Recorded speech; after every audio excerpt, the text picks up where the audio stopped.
All right, it's your girl Ife Jie, and I'm rocking with the great American hip hop debate, y'all. Make sure you tune in and tap in. The movement is movement. It's time to return to the real, y'all. www.ifejie.la, and definitely much love to the show, y'all.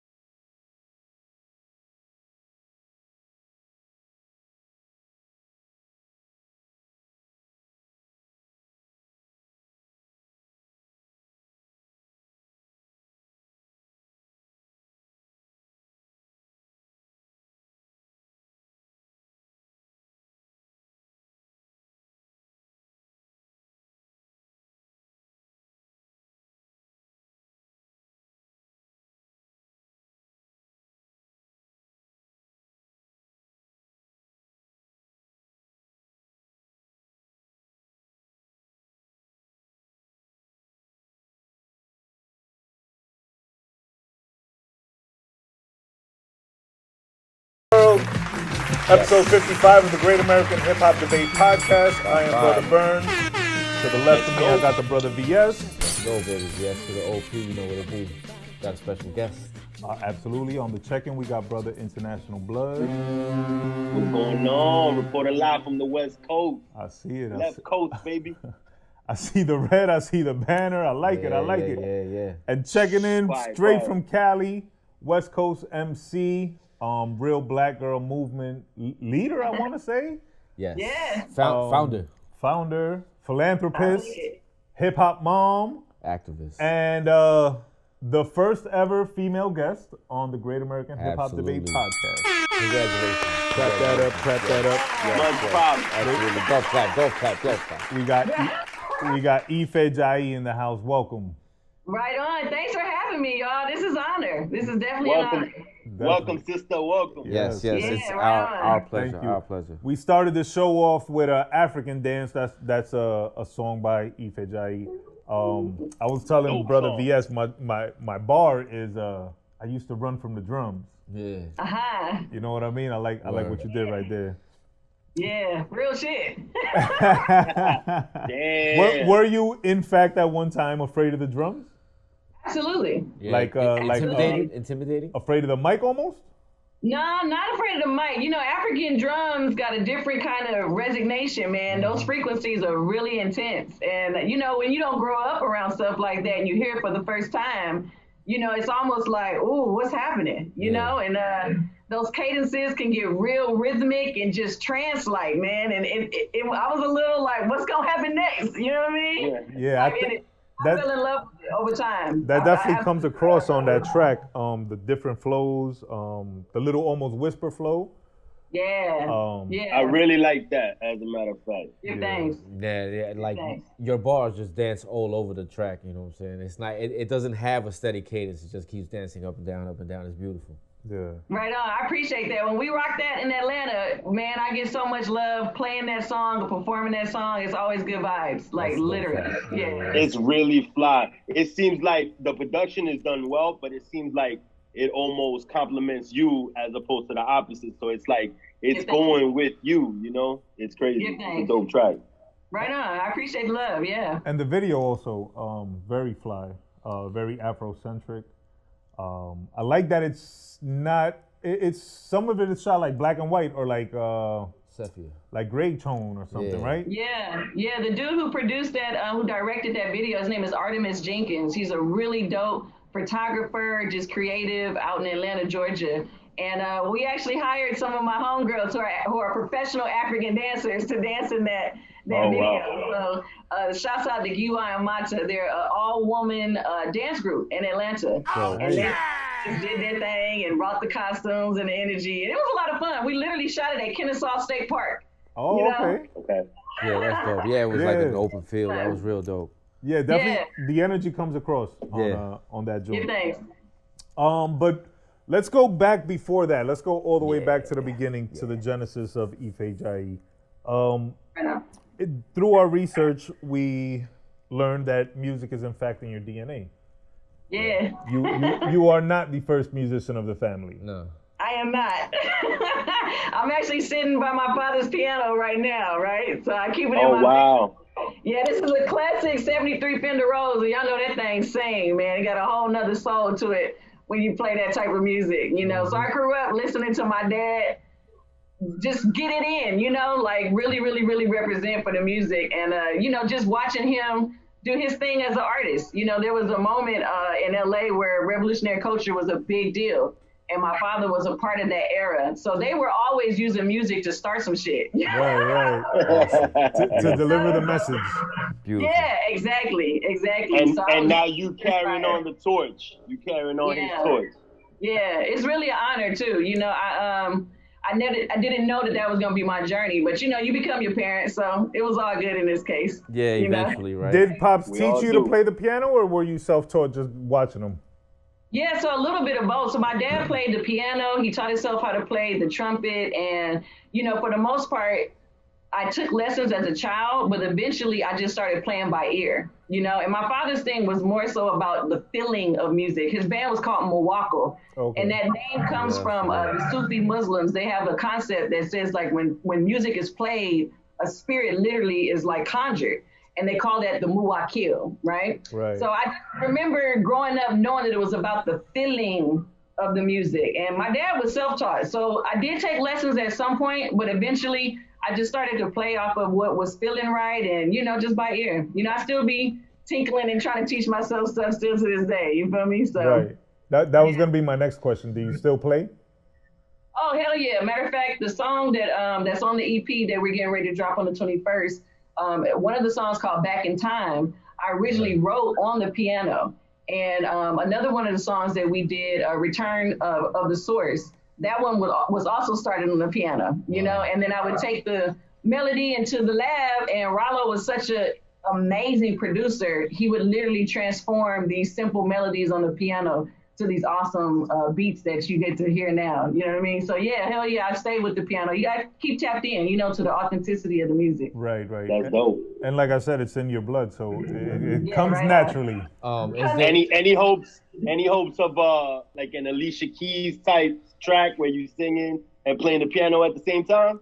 Yeah, so I've done that. You know what I mean? I've done that where I'll play. And matter of fact, we did the Black August concert just last year. That was headlined by Mos Def, and Big Crit was on there. Song for the Great was on there. It was a really, really dope, kind of a benefit concert for political prisoners and political exiles.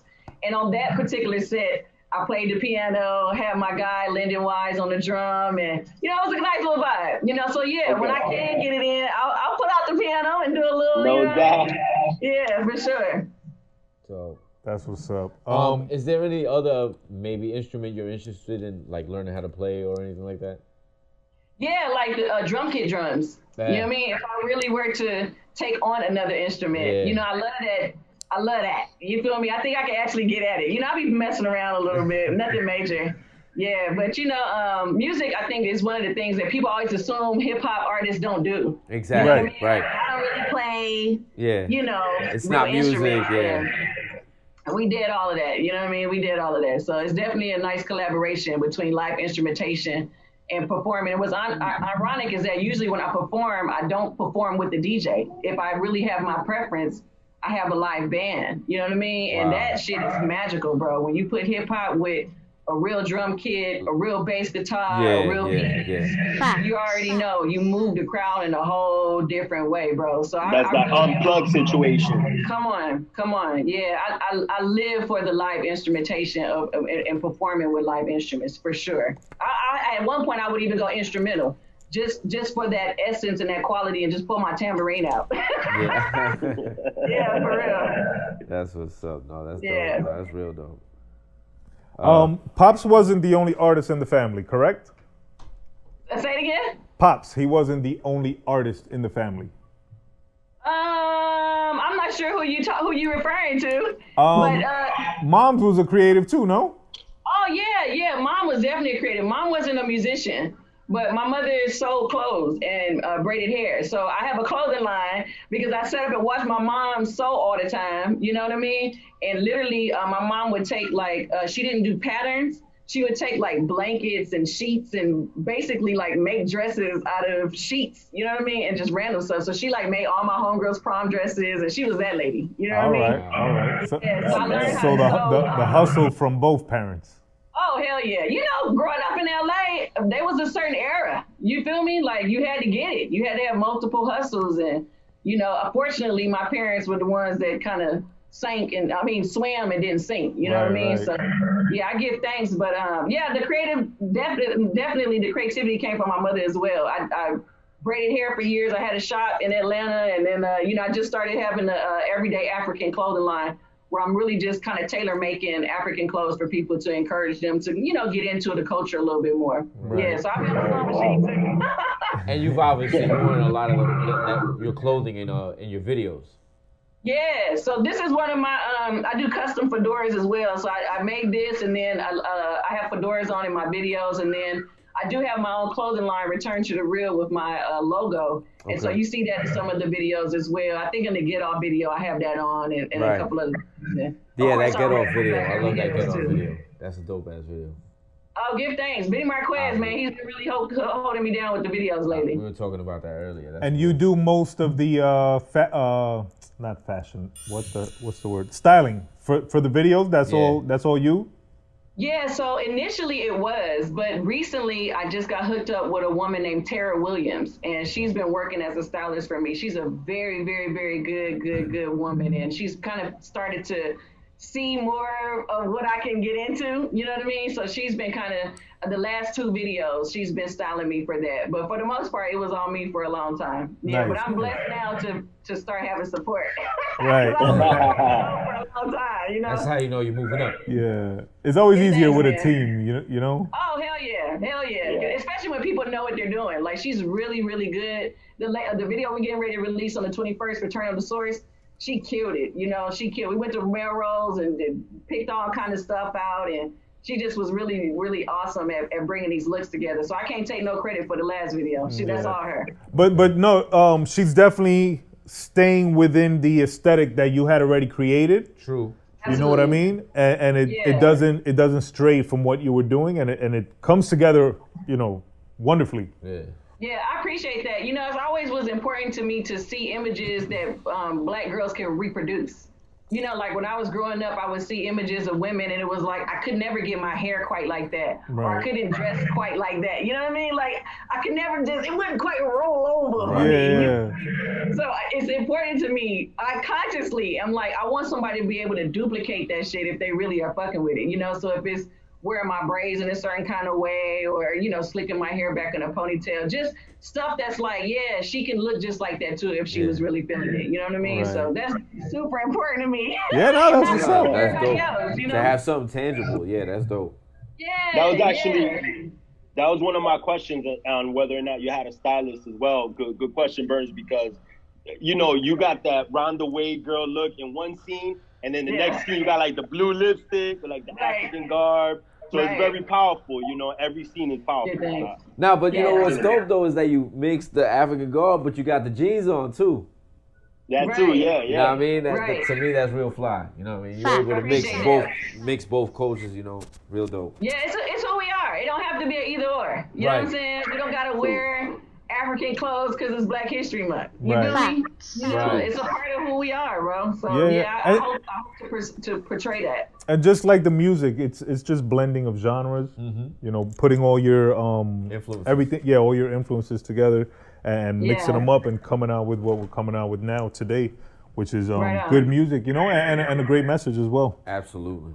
Right on. Give thanks. We really are really intentional to do that. For real. That's not by accident. No.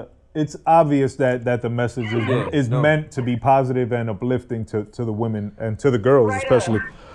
You know, it's about the balance, bro. That's the whole mission. You know, the return to the real movement is about the balance. You know what I mean? I feel like there was a moment in hip hop where we had a wonderful spectrum.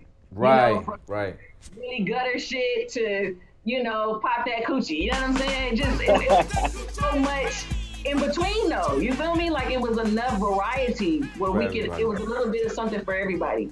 And it was all accessible. You know, you could listen to fuck the police or, fight the power, you know what I mean? And you can have access to that music. But we are hoping that we can just put a little bit of balance back in this thing. Right. Absolutely.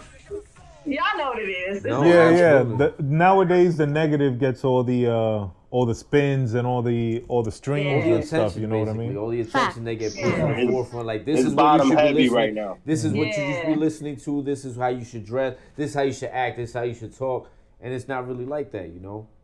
Yeah, that's not a reflection of the culture, and Exactly. that's the thing that I always tell people, that people who the ones who produce hip hop and the ones who control hip hop are not the same groups of Facts. people. Right. You know what I'm saying? Facts. But if we looked at what hip hop, the spectrum of what it is for real now, it's so much music out here. It's ridiculous. It's Yeah. a little bit everything for everybody. We just don't always get the access and the platform to showcase that. Yep. But it's out here, man. Yeah, absolutely. You just gotta go find it. Drop in the bucket. You We're feel gonna me? go back and get it. We're gonna go back and Yeah, get go it. back and get it. Return to the source, bro. That's the whole movement. Return to the Exactly. real talk. You got a few movements going on. Yeah. Yeah. We got return to the source, return to the real black girls. That's right. You're down with the black Beverly Hills, which I love. I love that name. Yeah. Yeah. That's not my clothing line. That's a clothing line that once I came back to LA, I'm from the Crenshaw area. I went to Crenshaw High School. Y'all know, I'm from that. I'm privileged, I feel like, to have been a part of that group of people. I grew up with Nip and, that whole camp, lived with me for like a month in Atlanta. We was on some gangster shit. We ain't gonna talk about that, but like his family, you know what I'm saying? So when I came back, I noticed that gentrification was really smacking the hell out of that community. And that's a part of what Nip's mission was to try to kind of put a stake in the ground so that when gentrification came, there was some benefactors that looked like the indigenous people to that place. You see what I'm saying? Correct. That was like a really big deal. So when I saw this particular clothing line, I saw how they were trying to brand the space. You know what I mean? Like, let's make this bigger than just Slauson or, Overhill, Crenshaw. Let's make this like the Black Beverly Hills, because that used to be what it was called. Y'all know it was a time where that whole area, Crenshaw and Slauson, Crenshaw, Overhill, our whole little part, that was like, you had to have bread, and that was a good look. You know what I mean? Leimert Park, that whole culture of LA was just, you wanted to be there. You feel me? Yeah, exactly. Yeah. It was the place to be. I was like, I gotta support that, because if I had the opportunity to bring that platform, to bring this to that platform, I want to definitely represent. So all of these streets is the block, bro. You know what I mean? This is the community, and we trying to hold on to it as best we can, fam. Like, Right. As it should be. Yeah, as it should be. Absolutely. Yeah, right on. Let's go back a little bit again. I'm sorry. When did you realize that you wanted to be an artist? Like, when did you start writing songs or writing your bars? When did that inspiration hit? Yeah, so I always like dibbled and dabbled making music, you know what I'm saying? And writing stuff for like me and my sisters and my cousins. Like, I was that little girl, you know what I mean? Like making little groups, and I had my dad making music videos in the backyard and stuff. But it wasn't until I went to church. And ironically enough, I was a real church girl. I grew up an AME girl in LA. And I would stay in the youth choir. We was just at church so much, that was my dad's way of making sure we wasn't getting into no shit, like real time, and we ended up doing like a program, and they allowed us to rap, kind of like a introduction, if you will, like a welcome to all of the guests, right?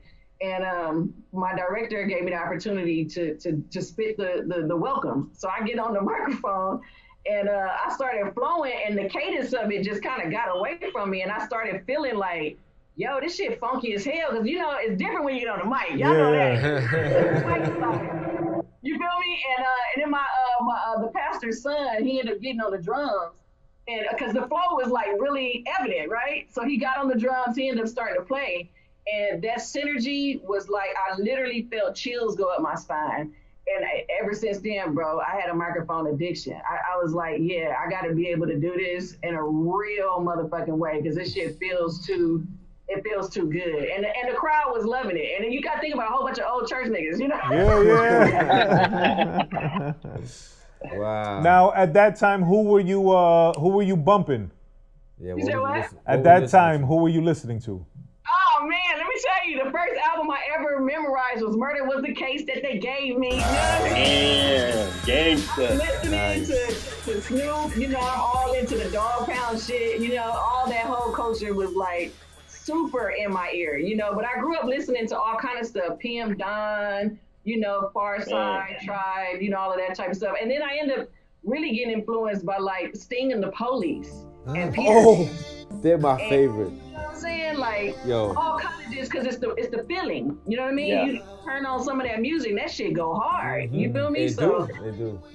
yeah, I was influenced by all of that. You know, so I knew that rhythm was the biggest thing. It was the way that you were able to play with the rhythm that made you literally like conjure stuff out of people. You know what I mean? Like if you said certain things at certain points and really accent the beat, I knew that would like create a vibe. You feel me? Absolutely. It came out. I didn't know that, but energetically, that's how it started to just flow out of me. You know what I mean? So I give thanks. Real talk. I'm very humbled by it. But yeah, that was my magic, man. In church. That's why I say I ain't no gangster. No, that's a good place to start. A lot of legends started in church. But I got gangster, you know what I'm saying? Yeah, you got I gangster. I think that's the point though that I wanted to bring to people is that music is bigger than all of that shit. You know what I'm saying? Music is such a vehicle to take you places. You know, that if it's driven with the right person at the wheel, it could take you in places you could never even imagine. You know what I'm saying? So I give thanks that I started in the rawness of just the church, right? Just like a soul singer or R&B singer. Exactly. Right. Yeah, it was just the flavor. It was the spirit of it. Yeah. And then, like teen years, you ended up going to Atlanta. Was that for college? Yeah, so let me tell y'all, I'm gonna keep it real funky. When I was at Crenshaw High School and growing up, you know, in that community, it was a struggle, bruh. It was a real struggle, and I didn't really know how I was going to survive in LA, you know? Like, as a female, as a, you know, person that kind of knew better, you know what I mean? Like, I couldn't do no strange things for no change. You feel me? Like, something that I just could not find the hope, the path in Los Angeles. And shouts out to my team that stayed, because I remember that moment where Nip and Rimpaw and Ralo started to shift, to acclimate, to survive in Los Angeles, you know? I didn't want to do that sacrifice, so I got the fuck up out of there. And school was something that I always was good at. You feel me? So while my homies was, you know, we was ditching school at Crenshaw going to smoke weed, I was going home and doing my homework. These niggas wasn't doing that shit, so I didn't know that.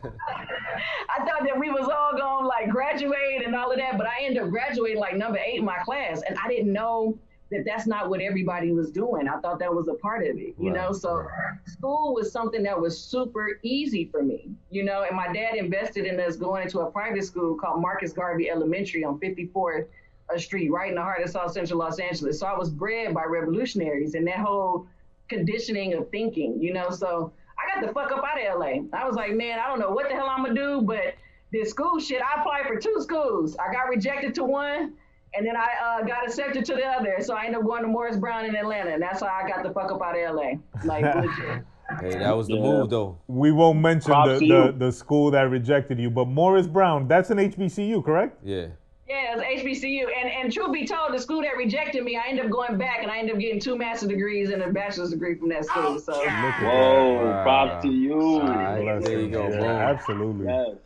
Congratulations. But yeah, HBCU. So I ended up, that was the whole vibe, bro. Was that on purpose? Like, was that a goal? Better yet? Well, to be honest with you, I had a counselor at Crenshaw that really believed in us, you know what I'm saying, as young people. And he was like, ain't you an AME student? Like, ain't you an AME girl? Like, you know, I told you I went to church. I was an AME, you know, member. And so Morris Brown was an AME school. So he was like, you should go to this school. I'll guarantee you're going to get in, just because I was so involved with the church. And he was right. So I ended up getting in, and, you know, that was my way out. And the truth of the matter is, I tell people, you know, now I'm at UCLA, right? So the trip is that I didn't the school was always the way that I funded my dream. So I would flip my school money and invest in hustle. Just like niggas would sell dope and invest in their hustle. Or girls would dance to invest in their hustle. You feel me? The Lord prevented me from having to do that. I used my superpower. You know what I mean? I Use your brain. I just kept going back to school. So anytime I got loan money, I dropped the album, shot a video. You know what I mean? Put a show on. You know, and literally I'm still doing that to this day. It still works. Yeah. Hey, that's awesome. Absolutely. It worked, man. It worked. So shout out to UCLA because they sure is holding me down right now for this project. Definitely. Shout out to them. Shouts to you. Shouts to you for getting it on. How was your transition to Atlanta? Coming from Cali, coming from South Central, was it a big adjustment? Absolutely. I was way too turned for Atlanta. I had to calm down. I had to calm down 10 notches, bro. Because LA, like I said, it was a jungle. You know what I mean? Like, and you gotta definitely put your fangs out to survive. You know, I definitely was a girl that got into fights and seen bodies on the ground, and you know what I mean. We from that part of town, unfortunately, is what it is. But yeah, so you know, it was a real thing when I went to Atlanta because everybody was chill. You know, people were saying good morning and hello and asking, you know, and talking to you at the grocery store and hospitality. That was a real thing, man. So I had to kind of, you know, pipe myself down and kind of get with the vibe of Atlanta. And then eventually, you know, Atlanta kind of embraced me. You know, I was able to get really acclimated in Atlanta, and I ended up doing some really dope shit in the ATL. And I go back all the time. I love Atlanta. That's definitely my second home now. I'm pretty sure it's changed a lot since you actually went to school there.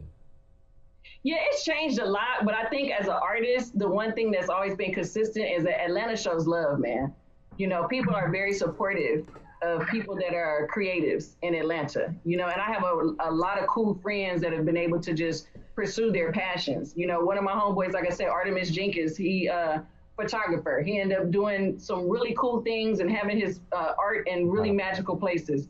You know, another homeboy of mine, Maya Bailey, he has a tattoo shop, City of Ink. Wow. Really profound dude. You know, you just see how people in Atlanta were nurtured, people were encouraged, people were supported. Right. You know, it's so cutthroat. LA is like, you know, it's very competitive out here. Killer be killed. Yeah, killer be killed, bro. And nobody wants to, they rather see it, you know, to believe it. You can't just talk a whole lot of talk in a city like Los Angeles. You know what I'm saying? Atlanta, it was a lot more milder. It wasn't so much pressure. You know, you were free to kind of, you know, mess up on stage or forget your lyrics one time. You feel me? And it wasn't like, oh, she's terrible. It wasn't as aggressive. Yeah, and that's where I met Mutulu, and I really, and Stick and all of that culture, you know, that cultivation really happened in Atlanta, you know? Yeah. Now you mentioned... it's more like a community in Atlanta, I think. More of a community vibe. Well, I don't mean to cut you off, Burnz, but I was gonna say because I had gone to LA a couple years back, and I see what you're talking about with how big it is out there. It's kind of got the same feel as New York. I didn't understand that because you know people would put LA in the same vein as New York, so I was like, yo, I gotta go see it for myself. So when I was out there, it felt so big. You know, I completely understand, and I can see you being turned because I can see. Like a New Yorker going to Atlanta and being like, just bout it, you know? Right. They used to hate them New Yorkers when they I could imagine. Because they be turned, because it's a big city. It's dog eat dog, you know? Hell yeah. Just like LA. Hell yeah. But, you know, Atlanta, it check you real quick, man. And I say that in one of my songs, you know, I learned that you didn't have to turn everything out. You know, like being in Atlanta, you could go to a party and nothing happens. No fight breaks out. No gunshots is gonna ring. Everybody goes home and they're like, oh, we had a great time. That shit was like a shell shock to me. Right. Because in LA, I was so used to that fine moment where the event get turned out. You know what I'm saying? And you grabbing your shit and trying to get the fuck out the door. You know, I have been in several situations like that. So when I first went to Atlanta, I was like, oh, these motherfuckers ain't turning shit out? What kind of shit? They just came to have a good time, okay. Like, word, you know, so I give thanks for that, though, because, you know, if you don't get out and you don't know that that's a possibility, then you get jaded. You think that everything is, you know, with the rah-rah. Yeah, but now that I come back to LA, man, I be so peace to my people, man. You know, I try to bring that same love energy, like, bro, I got you. You know what I mean? Just that same sense of community and just love. That's really what it boiled down to. Motherfuckers ain't with a lot of love energy in LA. lot of trauma out here. A lot of shit has happened out here, you know. But Wow. that's my little personal mission, though, bro. Anybody that's in my circle, I try to love on them super hard because that's the only thing sometimes to give people that little piece of like, you know, I can relax, bro. You know what I mean? Yeah. True. Yeah. Yeah, to go off subject for a minute, you mentioned trauma, and it's something that often goes ignored. Coming up where we come up, you know what I mean? Coming up in the hood and stuff, and the stuff that we see as children, and even what you mentioned, going to a party and a fight breaking out or a shootout, or someone getting hurt, or just seeing the actual violence and never having to deal with that trauma, that continues the cycle. It's almost like we normalize it, you know? Yeah. We normalize, you know, we get so used to it, it becomes normal to us, and we accustom ourselves to it. And when it doesn't happen, it feels funny, like you said. When it didn't happen at the party, you were like, what's going on? You know what I'm saying? Like, we have to adjust to the piece. Yeah. And it's weird. It's foreign to us. Yeah. That's real. That's why music is so powerful, bro. Because you can be in spaces and you can see how that one song, a drop, and the whole shit get turned out. I done seen that shit before. Y'all don't know if y'all familiar with that song, Nuck If You Butt. Oh, yeah. Come on. That shit drop. It's a rap, bro. Stop the crime mob. Oh, my God. You know what I'm saying? Bucky, you know, that shit get lit. So music is so fucking powerful. That shit fire, though. Hell yeah. And even at times you can go to the club and that'd be a song and nobody, you know, nothing happens. I'm not saying that song is always, you know, the thing that get it popping. But y'all know, you know, there's music that can literally fuel that flame more, you know, and some music that can take that same energy and transform it to a different, like, cathartic kind of feeling. You know what I'm saying? Yeah. And everybody gets on the same page on a positive note. Yeah. That's the goal. That's what you hope to experience. I feel like that's what music, people were able to do that. You could go to a Michael Jackson concert and you could come out feeling like you just went to church. You know what I'm saying? There was people passing out in the front row. Big time. You know? Like, who gonna make us pass out now? And not only that, which is even more powerful, is that all the different cultures could be together at that concert. You know what I mean? Right. Yeah, because again, music just transcends all of that when it's at the core of it. You know what I'm saying? At the core of the power of it. Hell yeah. That's so true because my wife's niece, she went to a BTS concert, and you know BTS is the Korean boy band. Okay. And they perform in Korean. She doesn't understand a lick of Korean. But she goes for the music and the dancing and everything, and it's crazy. They went and packed MetLife Stadium. Yeah. 60,000 people that don't understand Korean. You know what I'm saying? Like, not a word, but they was all there jamming to crazy. BTS. You know what I'm saying? It's crazy, but it's true. It's like you said, the music, you know, it does something to you. Yeah, man, you can't fight it. Yep. Facts. That you can. Facts. Getting back to Atlanta, you got to link with Mutulu Shakur, as you mentioned earlier. Yeah, free Mutulu, man. Free Mutulu. He just called me the other day, and I love him so dearly. But yeah, I had the privilege. So when I ended up leaving Morris Brown and I went to Georgia State, that was the school that initially rejected me. Okay. Oh, wow. Oh, that's a dope school. That's a dope school, Georgia Tech. I mean, they both are. I had to eventually find my way back, bro. They wasn't gonna get the best of me, man. I was like, nah, y'all quit. Yeah. So, but anyway, when I went to Georgia State, I ended up being an African American Studies major, and one of the things that they had us do was community service. That was a part of our program, and I ended up volunteering with the Atlanta Federal Penitentiary. And if y'all ever got the chance to meet me in person, I'm not even bigger than 5 feet, bro. I'm a little ass lady, right? Well, that's a little surprising because in the videos they shoot you and you look. Yeah, you look a little imposing sometimes. Statuesque. I'm real pocket sized, bro. That's dope. That's cool. What's crazy though is you can imagine me going into Atlanta Fed though, bro. Yeah. You know, like with all these, you know.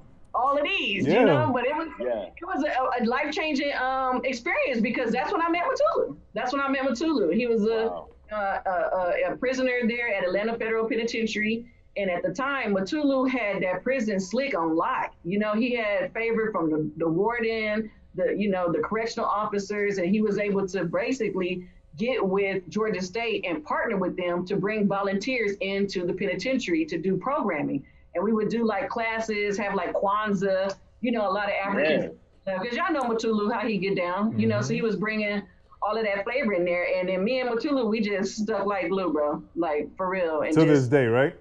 To this day. He just called me. Mutulu is, unfortunately, you know, he has cancer. And they just sent him to do stem treatment. You know, the cell stem treatment thing, whatever they do now. Yeah. The images of Mutulu, he may not like me saying this, but I'm going to say it anyway. You know, the cancer is really affecting him, so his hair is falling out. Okay. But Mutulu had really long, beautiful locks. So he was very clean. His hair and keeping it pretty for the women's, you know what I'm saying? But, yeah, but he's still incarcerated, man, and he should not be. That's what fucked up about it. He's supposed to be out, you know what I mean? But yeah, I keep up with Mutulu. He is my elder, my OG. You know, he definitely pulls my coattail on a lot of shit. And at certain points in my career, you know, he definitely was like, what we doing, Ife? You know, at one point he encouraged me to start singing a little bit more and just letting loose a little bit more. But he's always been a fuel to my flame. So I love Mutulu. He's definitely a dear person to me. Nice. Definitely big shout out to Mutulu, free Mutulu, and prayers up for the cancer. I know he'll be back stronger than ever. Absolutely. Yeah, right on. And while you were there, you got to work on the Tupac dedication album. Yeah. So here's a fun fact. So before Nipsey Hussle was Nipsey Hussle, he was Concept. And when we were rocking with Mutulu, he ended up putting a compilation album together called Dare to Struggle, Dare to Win, a tribute to Tupac Shakur. And it was really cool because he basically had some guys from inside the walls record shit on telephone to make, you know, to put on the track. And then he asked some people on the outside to get on the compilation album. And myself, at the time, Concept. You know what I mean? Wow. And, you know, a few other really, really cool people. But that was the first time I was on a project. And I dare say, and you can check my receipts, but I dare say that's the first time that Nip was on an official project as well. Because that's before Bullets with No Name dropped. That's before, you know, all of his Floss and Boy Volume 1s and 2s, all that dropped. So that's when we was like literally at the beginning stages. Mutulu was the first person to give us that opportunity. And we ended up going on like a semi-tour. You know, that's when I went up to Black Hand Studios in New York, got hooked up with that team up there, and the manager for Ja Rule was actually Mutulu's cousin. And so we ended up going up to New York. That's where I met M1. He picked us up from the airport and was driving like a bat out of hell. You know? So shouts out to M1, but Mutulu was the catalyst for that. You know, he had us going to Louisiana. We ended up meeting Angela Davis out there and, you know, had us just ping-ponging around the city, Texas, you know, LA, New York, and just pushing that project. You know, at the time, he was still grieving, I think, for Tupac. You know, he really wanted to give, you know, something to keep that name and that legacy alive. So it was really an honor, man. It was really a privilege. And I think that the shit is still available somewhere in the ethers of the internet. Oh, yeah, we can find it somehow. We definitely find it. We'll post the link. We got to find that. Yeah. That's the exclusive for our guests right there. They got to dig around for that. They got to dig around for that. But it does exist. It does exist. Yeah, I saw the artwork and everything for it. Yeah. Yeah, it was some real gangster shit because Mutulu did like orchestrated all of that while he was down. You know what I'm saying? Like he's a cold dude, man. He's a cold dude. Yeah, you gotta have some juice to be able to pull the strings to get all that together, put it all together, release it. Then, like you said, be able to tour it. And wow, that's that's insane. Yeah. That's insane. Yeah, Mutulu's he's an amazing human being. Hats off to him. Yeah, absolutely. Yeah. Absolutely. Well, I can see where Pac got his revolutionary side from because he was just so revolutionary. He was able to put stuff like that together. Mm-hmm. And I got a quick Pac story for you. So I almost met Pac. We crossed each other on a block in New York. I was going to the movies and I saw him, but I didn't immediately recognize him. Because, you know, you see somebody famous, but sometimes it just doesn't come to you. So when it finally clicked, I was with my cousin. I told her, listen, I'm going to go find them. I'll be right back. Okay. So I went, I shot up like 10 blocks, and I was like, damn, I must have lost them. I come back, and my cousin's like, oh, my God. Like, you missed him. He went around the block, and he came to holler at me. And I'm like, what? You lying. So When did she? It was getting good. I know, he's like freezing up. Oh man. It's him. Yeah. It's him. The end of the story was he ain't see Tupac. Yeah, that's the end of the story. and he lost the autograph. And he lost the autograph. She was going to autograph saying, hold on.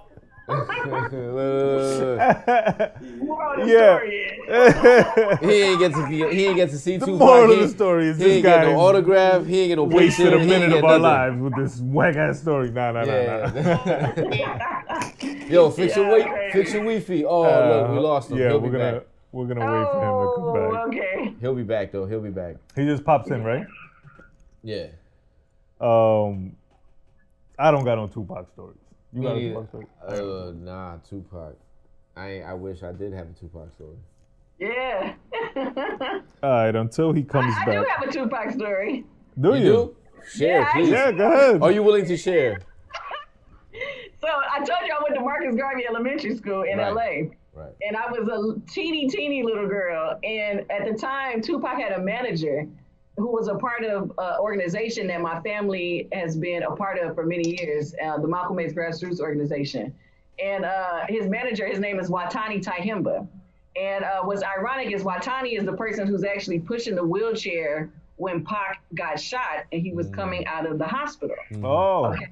Yeah. Oh, wow.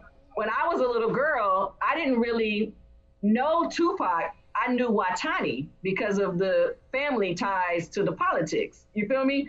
So Pac does a tour and he comes to Marcus Garvey Elementary School. And I think that there's clips of that on YouTube. So I was there that day that he came to the school. But when he came into my classroom, I didn't give a fuck about Tupac. I was like, oh, Baba Watani is here. And was excited to see him and didn't even know who the fuck Tupac was. That shit was hilarious, bro. But yeah, that was my Tupac story. I was a teeny little girl, man. I might have been maybe 5 or 6 years old. Something super little. That's cool. That's cool that you even remember that. Blood, you want to finish your story?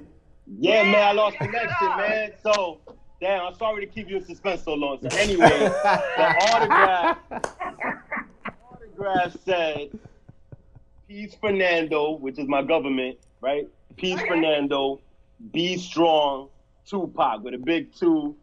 So ain't no way she could have made that up, you know? Ain't no way she's gonna spin that lie, you know? So I was just like, I miss Pac, but you know, I got the autograph, kind of like, you know, 6 degrees of separation, you know what I mean? And where's the autograph now? We needed you to finish that. We had a whole nother ending for you. Yeah. Where's the autograph? I wish, man. Hey, listen, I moved around too much, man. I don't know where it is, man. This guy. I was a jitterbug then, you know? It is what it is. I put it somewhere, I lost it. The worst. This guy. Man. Terrible. So you mentioned, Ife, that you went up to New York and you got to work at Black Hand Studio, correct? Yeah, for just a little second. We recorded like, it was really crazy actually. For some reason, Stick and M1, they were doing like a Guinness Book of World Records, trying to get as many artists on one track type of project. It was some real random shit, but we ended up going to the studio up there and doing that. And I ended up, just meeting some really cool people. I forget the girl's name right now. She ended up actually working as a blogger and a journalist. Anyway, her name would come back to me. But it was just some real cool people in New York. It was definitely a good vibe. Very good experience. I just will never forget. That's where I smoked. At the time, I was smoking hella weed. And we had smoked like White Widow shit that M just gave us a big ass bag of it. You know what I'm saying? And that weed was so goddamn strong. I was just used to smoking chronic at the time. And I was like, yeah, I love New York. Whatever the fuck y'all are. You know what I'm saying? I don't smoke weed no more, but at the time, I love New York. So I stay going up there. I got a crew of people that I rock with in Brooklyn, in East New York, so I go up there often. I'm probably gonna go up there in June for a little while. So shouts out to everybody NYC, man. It's definitely a lot of love up there for sure. Yeah, and let us know when you're up here and we can schedule a face-to-face actual interview in the studio. Yeah, for sure. Say less. That's done. Now, while you were up there, you were running with the revolutionary but gangster M1 Dead Prez, and then you end up taking this. I don't want to say this mentality, but this lifestyle back with you when you return to Cali, no? Yeah, so what ends up happening is that once they drop Revolutionary but Gangsta Grills, the DJ Drama produced album, turned the game out, right? Because we was already, like I mentioned, my family came from a political organization already. So we were conditioned as revolutionaries, right? But then DP drops Revolutionary but Gangsta Grills, and it made it way more swaggy. Right. You know what I'm saying? And we were inspired. You know, and it's not just me alone. It ended up sparking a whole subgenre of hip hop, right? So we got kind of introduced to it in New York, but by the time I ended up going back to Atlanta, they really kind of dropped that album, and it took root for real in the ATL. You know what I'm saying? Right. And we cultivated it. And it ended up spreading to South Carolina, to Arkansas, to Texas. You know, we got some people up in Philly, some people up in Baltimore. It just ended up literally spreading like this RBG kind of culture, you know? And we would come together like once a year. We did a couple of events. We did another thing down in Tampa, did another thing in Texas one time, in Fort Lauderdale, you know, and then eventually that culture kind of just resonated with me so much that I ended up bringing it out here to LA. So I can't even help it now. You know what I mean? It's really that revolutionary culture is who we are, right? But it's making it palatable to people. That's like, nah, you can still be on your square though. You know what I'm saying? Right. Because I come around gang culture, you know what I'm saying, and gangsters and all that shit, it just made sense for me. You know what I mean? That if we was gonna bang, you know, we was gonna bang RBG. We was gonna bring revolutionary culture. And, you know, I call myself a spiritual gangbanger too. You know what I'm saying? So that mentality of just no nonsense, you know, like that audacity of gangster mentality, we just took that same mentality and just applied it to something that was more, you know, positive, if you will. You know what I'm saying? But man, I had homies that did all kind of crazy shit. Bust out police car windows, flipping up tables at events, and, you know, just on some gangster shit. You know what I mean? Feel like revolutionaries though, you know, like not having it. But that's really what Mutulu was. That's what Sekou Odinga, you know, one of the outlaws, Yaki Gaddafi. Right. Gaddafi's dad is Sekou Odinga. You know, just recently released as a political prisoner a couple years ago. We actually got a chance to meet him and break bread with him. But all of them niggas was gangster. You know, they just didn't call it that. You know, but at that time, man, I remember Sekou said, after he got out, he did like a little lecture thing. And he was like, man, if I had access to all the straps that y'all got right now, like, yo, we would have out. You know what I'm saying? So that whole mentality, that's what they was. You know, shouts out to Fred Hampton Jr. People just got a chance to see, you know, the movie of his life, you know, just that whole culture, bro. That's what we was. We was revolutionaries, but we was gangster as fuck. Jonathan and George Jackson, you know, I say in the song Black August, you know, they ran up in the damn courthouse. I dare a gangster to do some shit like that now. Don't nobody even think about the audacity of that. You know what I mean? That's definitely what we were inspired by. And I'm proud to do it, bro. And I've been in some really sticky situations, and I stay true to the line, bro. Like, I bang for this RBG shit, and I bang for the community. And I done said it to some faces that almost got me in trouble. No, that's awesome. Hey, but you stay true, though. Yeah. And you are correct. The revolutionaries before were gangsters, and then today's gangsters, they just lost. You know, they're fighting the wrong fight. They're fighting the wrong battle. Exactly. There you go. And they stopped protecting the community, leading the community, teaching. And I love that you're preaching that we need to get back to that. And I 100% agree. That's a conversation we've actually had on this podcast before. The lack of OGs for this generation, you know what I mean? Yeah. I remember us coming up, you know, in playing basketball in the park, and the generation previous to us just dropping jewels on us, just teaching us about this or that and getting us ready, you know, for life or whatever. Yeah. And nowadays these kids, A, they don't have it, and B, they don't want to hear it. Yeah. Right. What for? Y'all broke. Y'all ain't got no money. Y'all ain't successful. Ain't nobody trying to listen to you. Exactly. You know what I'm saying? Yeah, and that shit is real, you know, and I think it ends up being, it's just an opportunity, bro. You know, it's like Pac said, people peep the weakness in the game, and then I'm going to sell it to you. You know, so if we peeped it, that's really an opening. It's an opportunity. You know what I mean? And somebody got to do the work to feel that shit, because it's going to get fed some kind of way. Yep. You know what I'm saying? It's definitely gonna get fed some kind of way. But I give thanks that I was able to grow up with some OGs like Mutulu Shakur, like Watani, because Watani was Tupac's manager for a long time. And he definitely laced me with shit over the years. He definitely taught me a lot about organizing, event planning, just making sure all my T's was crossed, my I's was dotted. I had the privilege of really sitting down at his foot, and just other OGs in Atlanta that was really some trill ass revolutionaries, man. I've been privileged to sit at the tables with some real motherfuckers. That's awesome. That's beautiful. That's dope. Hell yeah. All right, so let's get to the new project. Right on. Street Sankofa. Yes. Can you explain the title to me? What the fuck does that mean? So, Sankofa, first and foremost, like you said, I started in LA, bro. And I left LA because I knew that I couldn't survive. And life took me on a real cool journey. But then it also brought me back. Right. You know what I'm saying?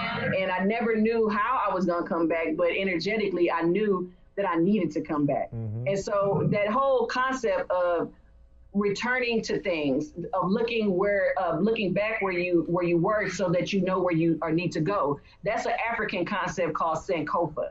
And it's represented by a bird that literally puts her head behind her back. You know what I'm saying? I got the bird tatted on my neck right here. But this is the bird. And it's a symbol. Oh, wow. Yeah, it's a symbol that really is a concept. We are almost like emojis. African culture is very symbolic. You know what I mean? So when you see the symbol of the bird, that's a call for you to return to something of the past so that you basically can mark out where the fuck you're going and for your future. You know what I mean? It's almost like people keep thinking that they're doing something new. Nah, y'all are an extension of some shit. Exactly. You know what I mean? Like everything that we're doing has a source, has a root, Mm-hmm. And that's the whole concept. So when I came back to LA, by this time my team was famous. Nip is Nipsey Hussle. My cousin Ralo is Ralo Styles. You know what I mean? Like they had really made a name for themselves. And then when Nip died, and shortly before Nip died, my father passed away, and it just was a lot of just momentum that ended up creating this moment where me and Ralo end up having a conversation. And I remember doing the show, my first show by myself, because let me just say this. A lot of people don't fuck with my music because it doesn't sound like what they're familiar to, right? Mm-hmm. And I understand that enough to know that I had to make my own lane. So instead of asking people to let me be on their shows, I would just throw my own show and allow other people to get a platform and then showcase myself. You know what I mean? The first time I did that in LA, Ralo came to support me, his family, and he sees me on the piano doing my thing, singing and rhyming. And Ralo was like, yo, it's time. We need to get in the lab. We need to make this happen. So we got busy, bro. And we ended up putting this project together. And then when I thought about just the beauty of being able to come back home and then being able to work with Ralo, it was just like, man, it was an honor. So it was my own personal Sankofa. You know what I mean? Personal me coming back, to where I started. But then I started saying that I felt like music needed to do the same thing.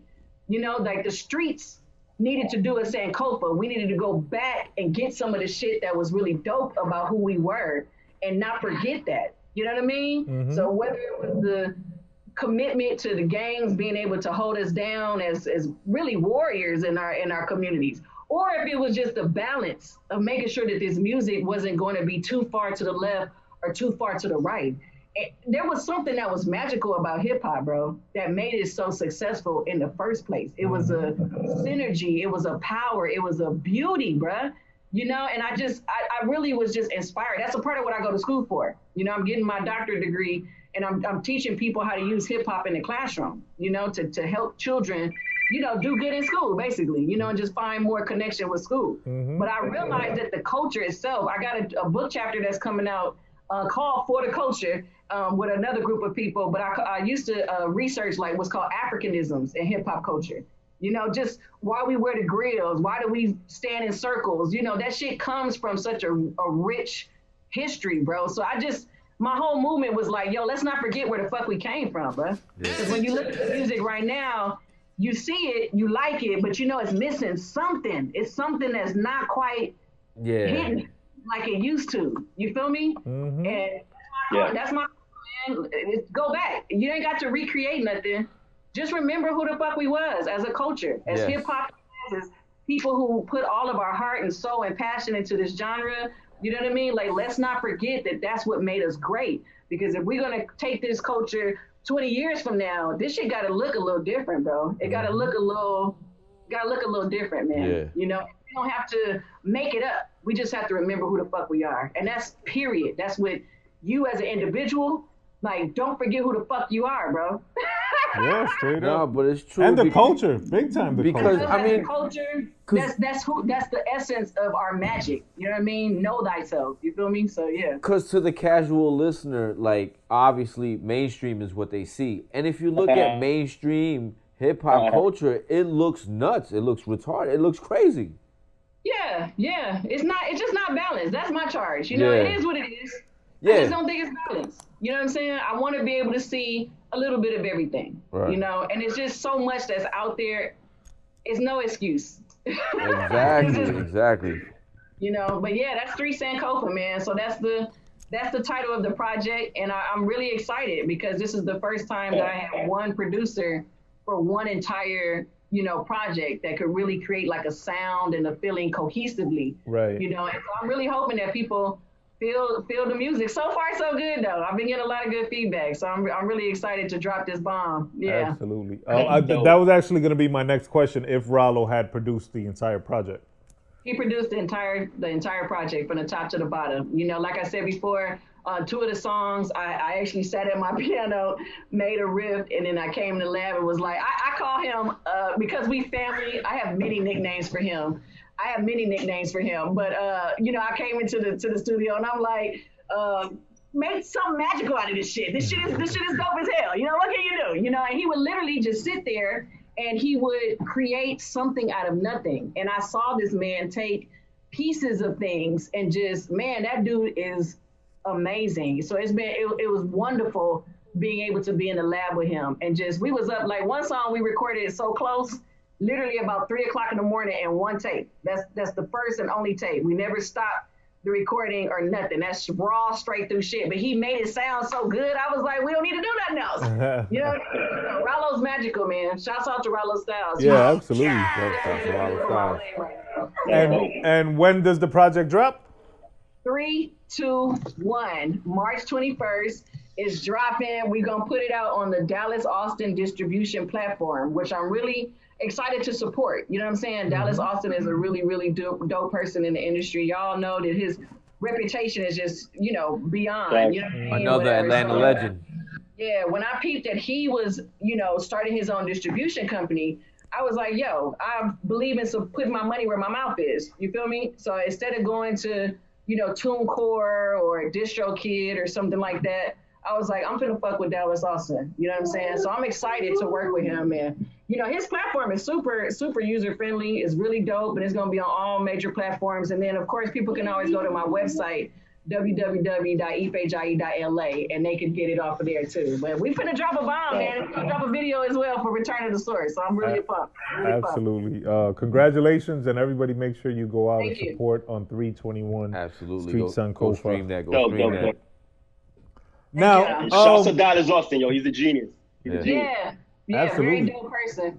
And shouts to him putting out his own platform like that. That's big news right there. That's a big news. Yeah, I didn't even know he was doing that. And that actually goes back to our previous episode when we were having a conversation with a Def Jam exec, brother Justin D. And we were talking about, you know, the culture taking back the ownership of the music. Right. And these record labels, you know, cutting that. Middleman is not the right word because the middleman doesn't get paid like the labels get paid. The middleman's not supposed to get the majority cut. It's just basically cutting the cord, man. Like basically being on your own and not needing the machine anymore. Yeah, that's right. So that's a good look for him. That's a good look for hip hop. For you know for you, for Atlanta, for the world, anybody. I mean, that's great to be able to support that and get your music out that way. You know what I mean? Yeah. I actually found out about it watching the 85 South show. Y'all familiar with that that crew, DC Young Fly and some other comedians like Carlos and this other dude, but they have a podcast and they had him on Dallas Austin on the show, and I just happened to be watching it. Nice. And I was like, yo, this is dope, because I never saw any advertisement that he put out for the distribution company. Right. You know, so I don't know. It was just, you know, I don't believe in coincidences, bro. So I was like, yo, that was for me. But it's an honor to be able to support each other, and that's the whole G, like you said. You know, if we can't control, we need to take advantage of it. You know, so yeah, I encourage any independent artists that's trying to do their thing, definitely fuck with the platform. The Dallas Austin distribution is really dope. Definitely, I'm very satisfied with it so far. That's awesome. Yeah, shout out to him. Shout out to Ralo Styles for sure. We look forward to hearing that album. For sure. Word up, mad funny. I had my girls watching the TLC movie just this week. Oh, yeah. Yeah. Yeah. Ralo's a cold dude, man. I'm looking forward to letting people see his magic, because without Ralo Styles, I really say he's the sound of South Central Los Angeles. You know, when you listen to Bullets Ain't Got No Name, when you listen to Slauson Boy Volume 1, Volume 2, when you listen to Young Niggas, you know what I'm saying, off of the Victory Lap, that's Ralo. You know, that's all Ralo. His catalog is retarded. And he's a humble giant, man. That dude is like 6-something feet tall. He's super big, but he's very humble, but he's super good at what he does, man. And I really hope that LA can continue that legacy of just producing dope-ass music, you know? Yeah. And supporting dope-ass music. Exactly. Yeah, right on. Any plans for after that album? You got the next project lined up? Yeah, so I'm gonna let this linger for a little minute, and I'm just gonna try to get some shows in. You know what I mean? I just came back from Atlanta a couple weeks ago, performed for the first time live since the COVID. We've been doing all of these Zoom shows. Right. You know, so I'm just hoping that I can let it marinate and just really be able to perform. I live for the stage, bro. Like, the studio thing is something that I got into after the fact, but the stage is where I just thrive, and I crave the stage. You feel me? So I'm just gonna try to perform as much as possible, and then I gotta graduate. I'm in school, so as soon as I graduate, I get that PhD underneath me, and then I'm gonna put on the book. You know what I mean? I'm gonna drop a book. So part of what my research is, I'm trying to offer a sixth element to hip hop culture. Entrepreneurship and hustling. Y'all know we have rapping, DJing, breakdancing, and the graffiti, knowledge of self, and knowledge of community. But then I'm trying to offer that sixth element of hustling. You know what I'm saying? Because I feel like it's so much a part of the culture. You know, and so I'm gonna put out a book, man. As soon as I finish, I'm on chapter 5 now. This is my last chapter. So you know, I'm gonna just linger with the album. Hopefully, perform, do a couple of shows, keep pushing the clothing line, and then I'm gonna drop this book hopefully, you know, in a couple months, maybe next year sometime, you know. And then if I blow, it would be awesome to do another like a collab album. That's my next like desire. I would love to just do a album of just collaborations, you know what I mean, and just breaking bread with people, and you know, just having that opportunity to be in the studio with some good minds and some good energy and just make some dope ass music. So we'll see where the momentum carries me. Do you have a list of collaborations that you would like to achieve? Yeah. A wish list. A wish list. Hell yeah. You know, right now I'm fucking with a baby mother out of Tennessee. Okay. I don't know if y'all have ever heard of that, but she's hard as shit. She reminds me of A-Ball and MJG, but on some lady shit. You know what I'm saying? So, you know, I fuck with her the hard way. I fuck with Metro Boomin. I would love to do some music with 21 Savage. You know what I'm saying? I love Young and May, you know. And of course, you know, there's always some local people that's just in my city, in my backyard. You know, Dom Kennedy Davies, Brandy Kane, you know, those kind of folks. If I had the access to those kind of people, you know, I would definitely love to vibe with them. You know what I mean? Yeah. Me and Stick got a song a while ago we produced called A Workout, and I would love to get back in the lab with them, because that was fun just being with Stick and that whole energy too. You know what I mean? Sarah, that's one of the homies. I came up with Sarah, you know, out in Atlanta. We've never got a chance to work together. We've been on several shows together, you know, but her and Soul Messiah, they're definitely dear friends, you know what I mean? So it would be dope just to bring the homies that I've acquired over the years, you know, some new friends, you know, and be able to do a collaboration album. But that's the dreams for the next project, you feel me? Right. With the concept to go with it. Yeah. Damn, there's so many, like, you just said so much. For real. I want to go back and touch. So first off, congratulations on the new project. We look forward to Yes. hearing that March 21st, Street Sankofa. Yeah, thanks. Congratulations on the PhD, the upcoming PhD, and your graduation. Blessings. Yeah. I ain't done yet. I gotta earn my keys, bro. But it's coming. It's coming, and Ife early Jie. congratulations. Yes. Yeah, right on. Soon Right come, on. soon come, soon Congratulations on the book. That's going to be awesome. I look forward to reading that. Right on. Right on. Now, to go back a little bit before that, how was your first show back after COVID? How did it feel? Was there a crowd? Like, was there fans and stuff? Yes. First off, I was in Atlanta. And I don't know if y'all heard, but the ATL is wide open. I heard it's lit, Yeah. yeah. You heard that they Yeah. opened Texas back up too now. I just heard that they was Yeah. gonna open it. And LA is like slowly but surely trying to, get their feels in. You know what I mean? Uh-huh. But yeah, going to Atlanta, we was actually, y'all familiar with Dungeon Family and that whole camp? Absolutely. There's a band that used to perform with them all the time called Wild Peach. Uh-huh. And we ended up going to their laboratory and had the performance there. And we were doing an album release party for a friend of mine named Sharice Nicole, who just dropped the album. And so we got a chance to perform there. And I flew in literally that morning. By that night, I was on the stage. And it was dope as hell, man. It was so many people that was just showing good love. And we ain't had no mad. It wasn't none of that COVID shit. That went out the window for a moment. But it was such good vibrations because I think people are now ready to be together. Right. You know what I'm saying? Yeah. When we played the music, I ended up performing a couple songs, and each one, it just was good vibes, man. People were dancing, people were vibing with me, and one girl ended up hopping on stage with me and Oh, wow. dancing on some other shit. It was such good vibration, man. So I'm really excited about life returning to what it was, because when we get a chance to be together and just enjoy music and perform, and it's the beauty of life. It's the joy of life. So yeah, it was awesome. I was very grateful. I was ready, man. I was itching.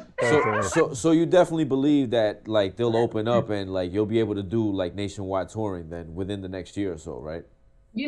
From what I have heard, yes, they're anticipating. I got a partner that does festivals. He does like building staging and things like that for the festivals. And supposedly the word on the street is they're planning for 2022 to be fully being able to acclimate into back in the game. So, we'll see. I'm gonna roll with it though, bro. This shit is so much bigger than any pandemic that, we just gotta stay down. You know what I mean? True.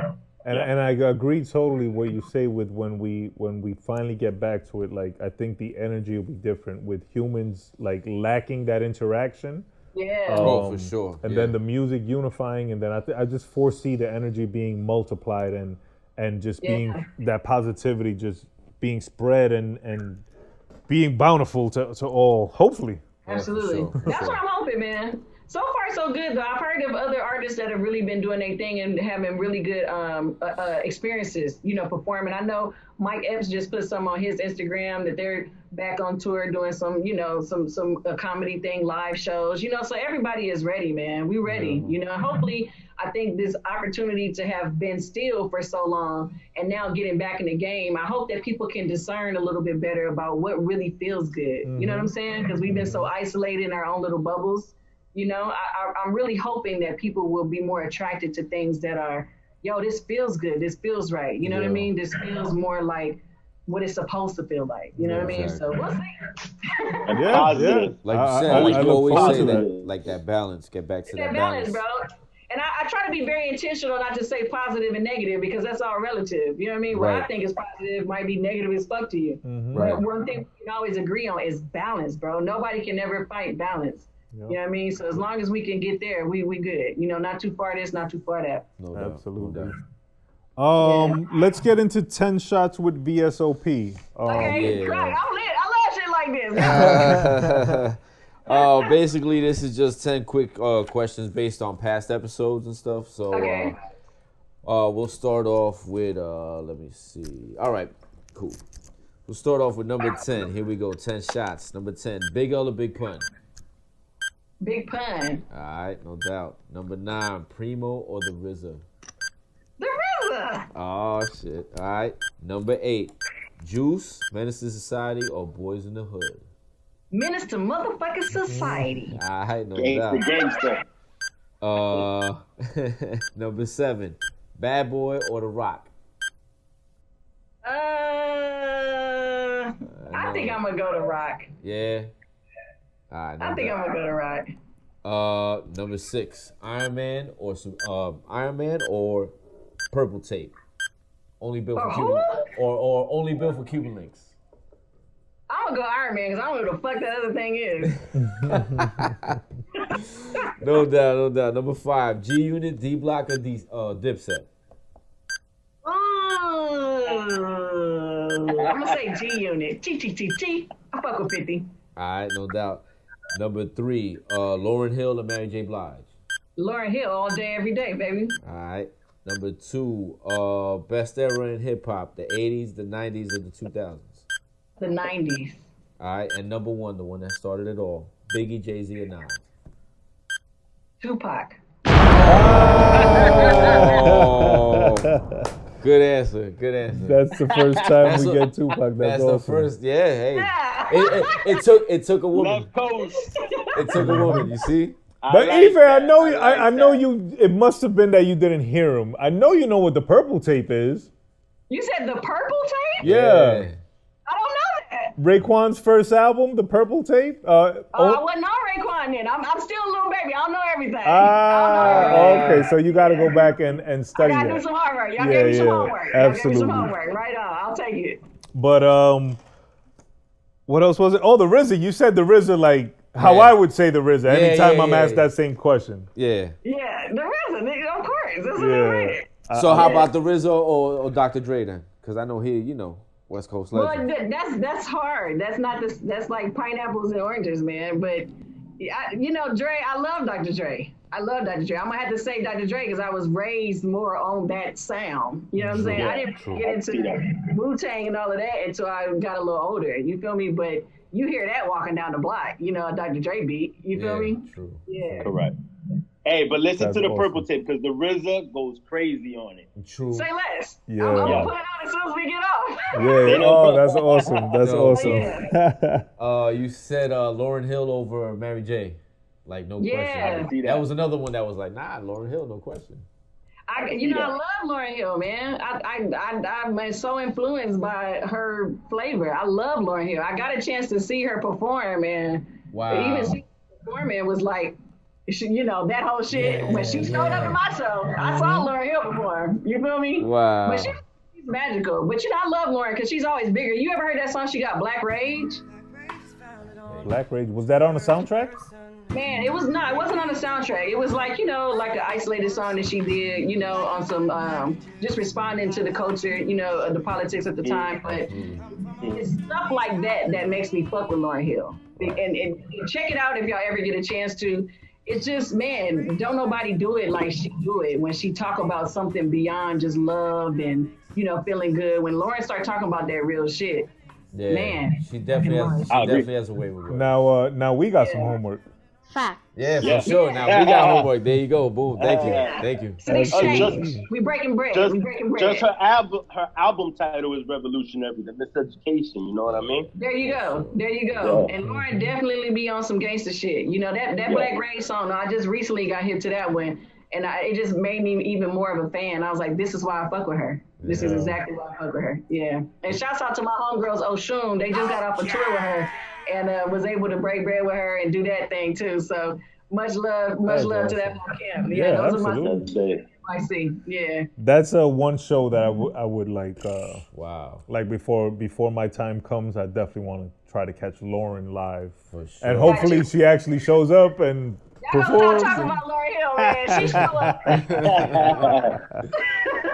Oh man, we love Lauryn. Ife, we love Lauryn. Thank you for coming on. It's been a blast, absolutely. It's a pleasure. Everybody, please make sure you follow Ife Jie at IFEXJIE. Make sure you tune in on 321 Streets and Code for the album. Be on the lookout for the book in 2021, 22 or something. 2022. And you keep us posted. We'll keep everyone else posted. Yeah. What else? RBG. Yeah, I'm gonna shoot y'all the video when we drop the video. I'm gonna give y'all a personal link to the video so y'all can have that. And I love for y'all to check it out. Yeah, please. For sure. Absolutely. We'd love to check it out. Yeah. Shout out to the Return of the Source movement. Shout out to the Return of the Real movement. Shout out to the Real Black Girls movement. Shout out to Black Beverly Hills. What was the name of your clothing line? Yeah, Return to the Real is my clothing. It's just my that brand. was yours? All right, cool. Yep. You got all the bases covered, man. I appreciate it. No, definitely. We want everybody to tune in. Make sure, aside from the music, follow the person, follow the movement. You know what I mean? Follow the message. Absolutely. Tap in. That's all awesome. All of that. Yeah, before we sign off, let's get to the love song of the week. I wanted to play an African artist. Hopefully YouTube don't flag us, but we're going to take a chance. Fuck it. Brother F. Cue that up. Yeah, so Brother F is going to cue up the song. While he's doing that, I want to actually give a shout out to some good people I know that's been showing us a lot of love, a lot of support. Actually from Nigeria.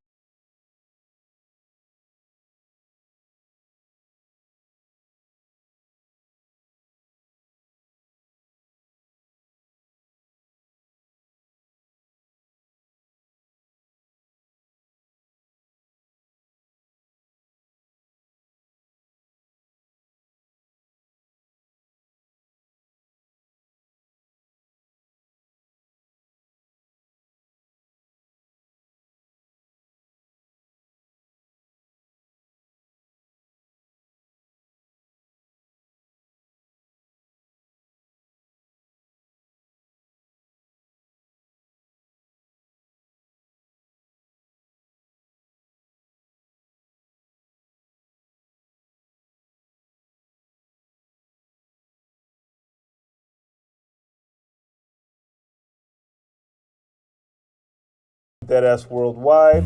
Make sure you're following the Real VSOP on Twitter only. That's right. Make sure you're following at callme_Joseph_.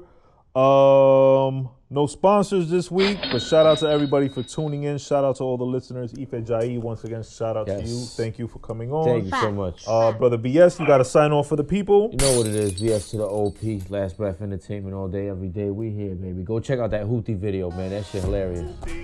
Ife Jie, you want to give one last message to the people? Yes.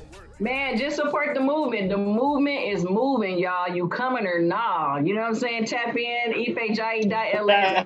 Man.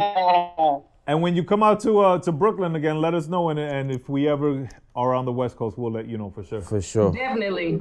I would love that. Brother Blood, you got to sign off for the people? Yeah, man. Classic episode. First female to ever bless us with her presence. We appreciate it. And a strong female at that. So we especially are honored. And everybody go check out her Real Black Girls EP. #Real Black Girls. She got the African dance. So that we started off with.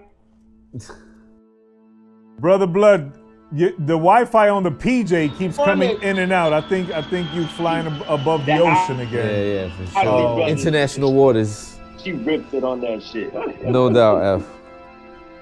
On her Real Black Girls EP. We got you. Copy. Shout out to the Real Black Girls.